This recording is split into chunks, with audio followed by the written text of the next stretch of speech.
हमारी भी स्थितियां हैं। आप सिर्फ ग्रस्त नहीं हैं, आप सिर्फ माता पिता नहीं हैं, आप सिर्फ किसी के बच्चे नहीं हैं, आप किसी के भाई बहन नहीं हैं, आप अमीर गरीब नहीं हैं। उसके आगे भी आप बहुत कुछ हैं। ये दुनिया दूसरों की है, आपकी नहीं है, और आप दूसरे की दुनिया में आनंद मान रहे हैं। किसी के घर मेहमान बन के जाओ और ये मान लो कि ये मेरा घर है, और ये मान के आराम से रहो। कितने दिन रहोगे? अगर मेहमानी की सीमा पार करोगे तो तभी तक रहोगे जब सामने वाला जब तक कहना दे कि भैया अब तो जाओ, तभी तक तो रहोगे। तो ये जो पर है ये मेहमानी जैसा है।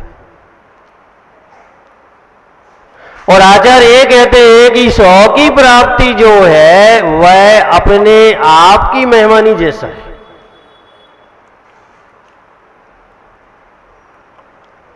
तो अपने आप को जानने के लिए हमें बहुत कुछ जानना पड़ता है।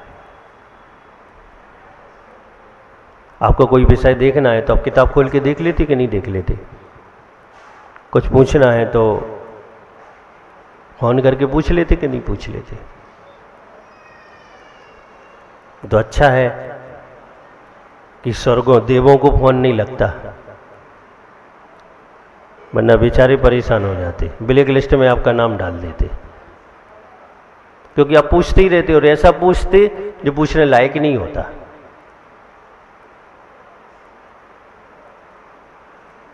अब उस सिस्टम में हम थोड़ा समझने की कोशिश करेंगे। सिस्टम होता है, हर द्रव्य का, हर पदार्थ का एक सिस्टम होता है। हम एक चेतन द्रव्य है, हमारा भी एक सिस्टम है। जैसे कोई मशीन होती है, किस बटन से चालू होगी, किस बटन से बंद होगी, किस बटन से चार्ज होगी और किस बटन से चार्ज बंद हो जाएगा। इस सारी व्यवस्था छोटी सी मशीन में होती है। और जिसने ये मशीन बनाई है उस मशीन में कितनी व्यवस्थाएं होंगी। ये मशीन किसने बताई? जीवी ने तो बनाई, मनुष्य ने तो बनाई। और हम ये विचार कर सकते हैं जिसने ये मशीन बनाई है यानी मनुष्य ने, यानी आप जैसे लोगों ने, यानी आपने समझो तो इसमें कितने सिस्टम होंगे। इसमें मुख्य सिस्टम है मन वचन काया का। किसका है? आ रहा है समझ में कि नहीं आ रहा है? नहीं आ रहा है। मन तुम्हारा है भाई, वचन तुम्हारा है और काय तुम्हारी है। एक सिस्टम है ये। पर आप देखिए, आप असंगी को देखो, आप असंगी को देखो, आप उसके पास उस सिस्टम में मन नहीं है। उस सिस्टम में क्या है? मन नहीं है। क्यों नहीं है? ये वो जीव हैं जिन्होंने मन मिलने के बाद मन का दुरुपयोग किया। कौन से जीव हैं जिनके पास मन नहीं है? जिन्हें बार बार मन मिला, बार बार संगी हुए और बार बार उन्होंने मन का दुरुपयोग किया, मन का दुरुपयोग किया, तो अब स्थायी रूप से ऐसी पर्याय में जा रहे हैं जहां मन होता ही नहीं है। एक सिस्टम डिलीट हो गया। क्या हो गया? एक सिस्टम डिलीट। और आगे नीचे आ जाओ, एक इंद्री को देखो आप, वचन नहीं है। एक इंद्री के, एक ही तो इंद्रिय स्पर्श, रचना तो है नहीं है, और रचना नहीं है तो वचन भी नहीं है। क्यों नहीं है भाई? आप भी वही काम कर रहे हो कि ये भी डिलीट, आपका भी डिलीट हो। ये जो वचन वर्गणाएं मुख से निकल रही हैं, अगर ये मिथ्यात्व रूप निकल रही हैं तो आगे आपको जवान मिलने वाली नहीं है। अगर ये दूसरे को अब शब्द बोलने के लिए निकल रही हैं तो आगे आपको रसना इंद्री नहीं मिलेगी। अगर आप जिनवाणी के खिलाफ बोल रहे हैं, जिनवाणी का समर्थन में शब्द नहीं बोल रहे हैं, तो आगे आपके लिए मुख नहीं मिलने वाला, बोलने की ताकत आपको नहीं मिलने वाली। यानी ना मन बल होगा और ना वचन बल होगा, सिर्फ काय बल होगा। और कैसा होगा वो? एक इंद्री का काय बल कैसा है?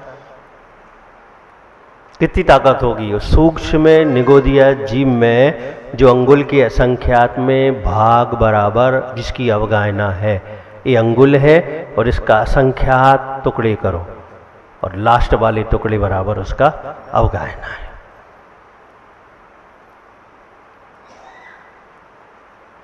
क्या मतलब का ऐसा जीवन? तैयारी मत करना यहां जाने की, एक एक कदम फूंक फूंक कर रखना। शरीर की भी शक्ति का प्रयोग हो तो अच्छाइयों के लिए हो, बुराइयों के लिए ना हो।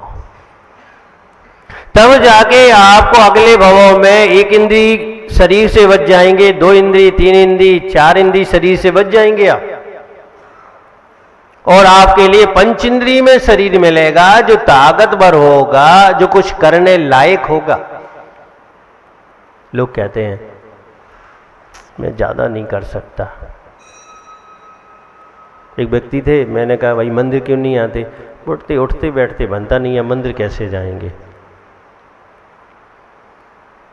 मैं एक दिन उनके घर के सामने से आहार के बाद निकला, बढ़िया बैठे लोगों से गप्पे कर रहे थे। मैं खड़ा हो गया,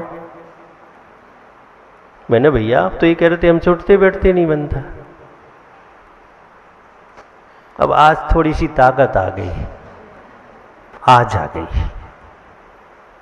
यानी मंदिर का नाम लेंगे तो आज भी ये ताकत नहीं होगी। अब सोचिए कि आपको ये काय बल मिला हुआ है और आप दुरुपयोग में इसको ज्यादा लगा रहे हैं, इंद्रियों के विषयों में ज्यादा लगा रहे हैं, व्यर्थ के कार्यों में से ज्यादा लगा रहे हैं, और जो करना चाहिए, जो आपकी आत्मा के हित में, उस कार्य में लगाने के लिए अप्रमाद कर रहे हैं। भावे आत्माओं, समझो, ये मन वचन काय हमारी आत्मा का इस शरीर में एक सिस्टम है। इस सिस्टम जैसे ही हमारा विपरीत होता है तो हमारे जीवन के फल भी विपरीत होने लगते हैं, और अगर ये सही रहता है तो हमारे जीवन के फल भी सही होने लगते हैं।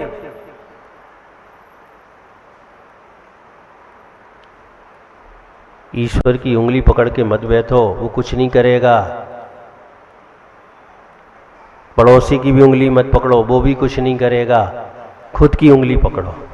आज तक किसी ने अपनी उंगली नहीं पकड़ी होगी, लेकिन मैं कह रहा हूं कि अपनी उंगली पकड़कर अपने आप को चलाना सीखो। और जब अपनी उंगली पकड़ लोगे, यानी अपने आप को जान लोगे, ये मन वचन काय को समझ लोगे, इसको मोड़ दोगे, इसकी प्रवृत्ति को बदल दोगे, तो सिस्टम सही दिशा में आ जाएगा। और सही दिशा में काम करेगा तो फल सही आएगा। दूसरा, क्रोध, मान, माया, लोभ, ये 4 कसाएं, ये भी हमारे अंदर फिट है अनादि से। आज से नहीं, कब से? अनादि से फिट है। कौन चाहता है कि मैं क्रोध करूं? और कौन है जो क्रोध नहीं करता है? बड़ी विडंबना है। 100 बार सोचता है व्यक्ति, मैं गुस्सा नहीं करूंगा, गुस्सा नहीं करूंगा, और जैसे ही निमित्त मिलता है पहले नंबर क्या करता है? क्रोध ही करता है। ये क्या हो गया है कि हमारा निर्णय था कि हमें कसाई नहीं करनी है, हमारा निर्णय था हमें क्रोधमान नहीं करना है, ये हमारा निर्णय था कि हमें समता रखना है, फिर भी जैसे ही निमित्त मिलते हैं सबसे पहले हम जिसका निर्णय किए थे वही करते हैं। यानी ये सिस्टम भी खराब हो गया हमारा। भव्य आत्माओं, दो चीजें ये आत्मा में आत्मा की नहीं है, लेकिन कर्म के वशीभूत होकर आत्मा में फिट हैं ये दो चीजें, योग और कषाय। और जब ये दोनों मिलते हैं तो नए नए रंग खिलाते हैं। जब ये दोनों मिल जाते हैं तो ऐसे ऐसे व्यक्तियों को रंगीन बनाते हैं, ऐसे ऐसे रंगीन बनाते हैं कि व्यक्ति खुद नहीं समझ पाता है कि हम किस रंग में रंगे।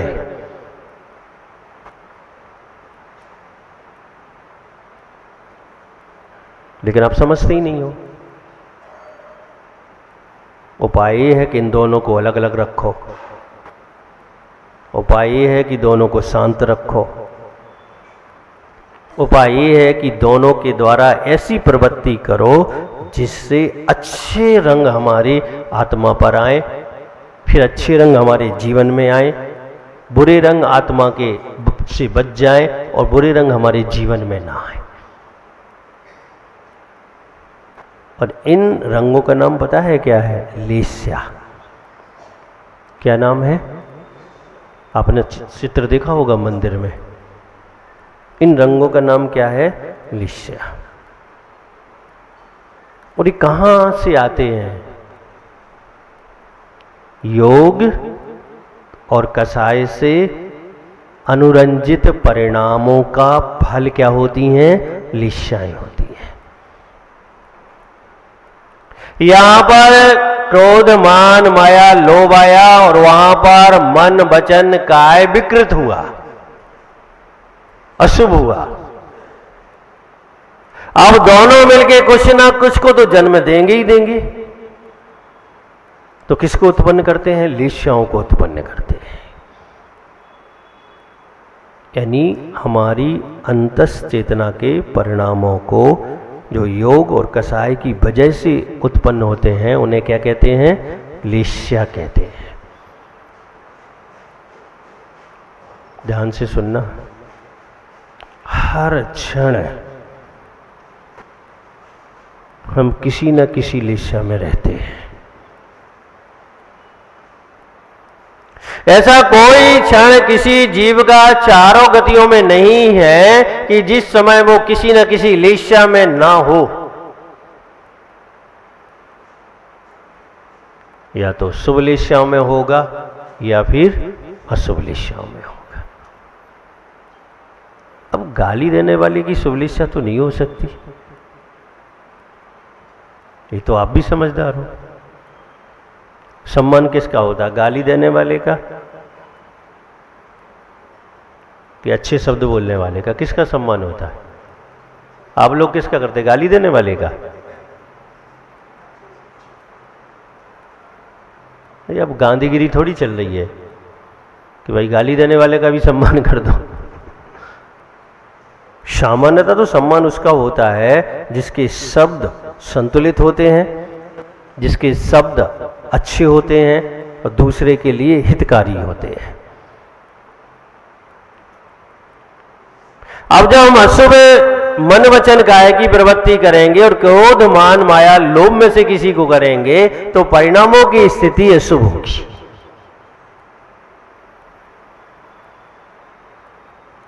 बताओ, इधर हमने मन को खराब किया, उधर मन जाके कसायों से मिला और प्रकृति से अपने आप ऐसा सिस्टम बना हुआ है कि हमारी लिस्या बदल गई।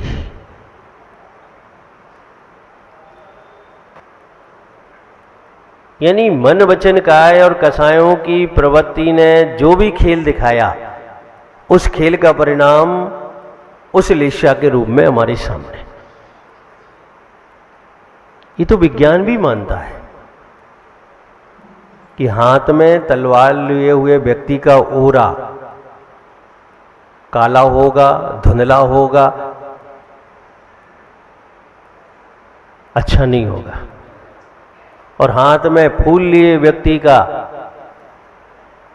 ओरा श्वेत धवल होगा, पद्म होगा, पीत होगा, शुभ होगा। ये तो विज्ञान भी मानता है। वह ये कहता है कि हाथ में जो चीज है उसके प्रति जो भाव है उससे हमारी शरीर का ओरा बनता है, हमारी आत्मा का ओरा बनता है। उससे हमारे बुंदेलखंड आके देखो, कहां मुस्कुराना है बात पर वहीं मुस्कुराएंगे लोग, कहां सीरियस होना है किस बात पर वहां सीरियस हो जाएंगे लोग। वो ऐसा चेहरा बनाते हैं कि बोलने वाले का प्रोत्साहन अपने आप बढ़ जाता है। सीखो थोड़ा सा मुस्कुराना। रामगंज मंडी वालों को मुस्कुराना नहीं आता। हाँ, बीवी को देख के मुस्कुराते होंगे, ठीक है, बच्चे को देख के मुस्कुराते होंगे, वो तिजोरी खोलकर रखे हुए नोटों की गड्डी को देख के मुस्कुराते आते। अरे भैया, हम लोगों को देख के मुस्कुराओ, क्योंकि वो मुस्कुराहट अशुभ लेस्या देगी और ये मुस्कुराहट आपके लिए शुभ लेस्या देगी। और ये शुभ लेस्या में एक बार आपका प्रवेश हुआ, यानी बहुत बहुत कुछ आपको मिल गया। कल देखते हैं हम पहले कौन आता है।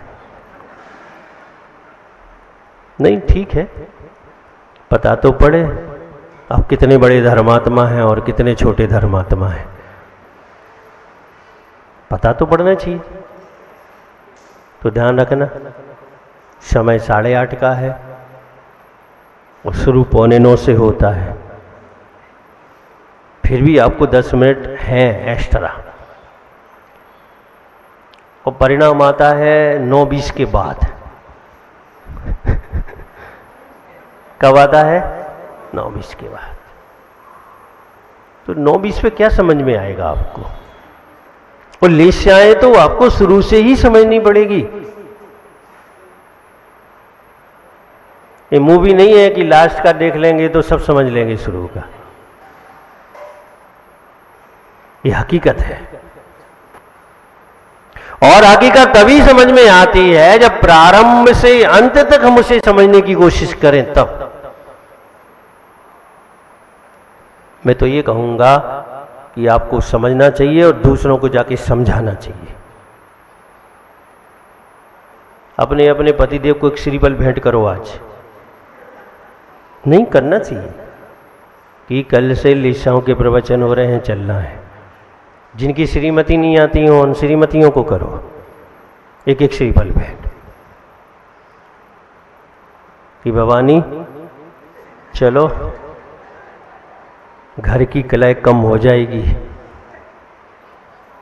नहीं, भवानी का मन सही रहेगा तो कलह तो 99% गायब है।